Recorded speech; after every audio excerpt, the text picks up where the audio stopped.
Hai korang, hari ni jom kita masak Maggi goreng biasa versi tak pedas. Okey, ini bahan-bahannya. Nanti Ima senaraikan. Masukkan Maggi dalam air yang dah mendidih.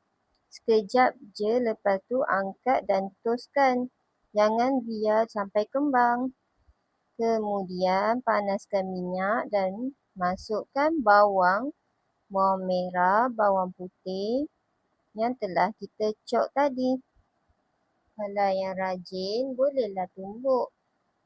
Kita guna chopper je senang sekarang ni kan. Lepas tu, kacau bawang tadi sampailah dia naik bau dan kekuningan, keperangan macam ni. Okey. Sekarang, masukkan 1 sudu sos tiram. Ima main agak-agak je ni. 1 sudu cili sos.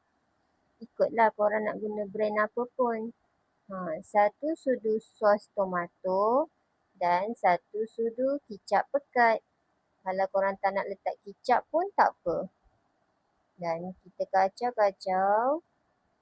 Kemudian masukkan sedikit garam, sedikit perasa dan kacau lagi.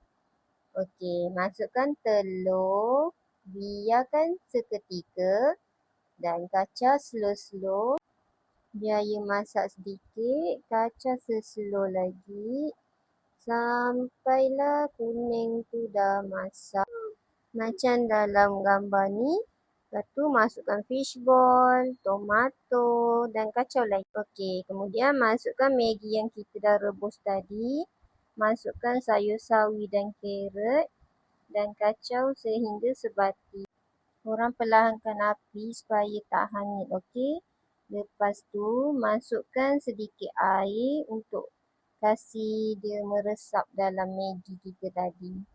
Okey, korang kacau lagi sampai dia dah betul-betul sebati.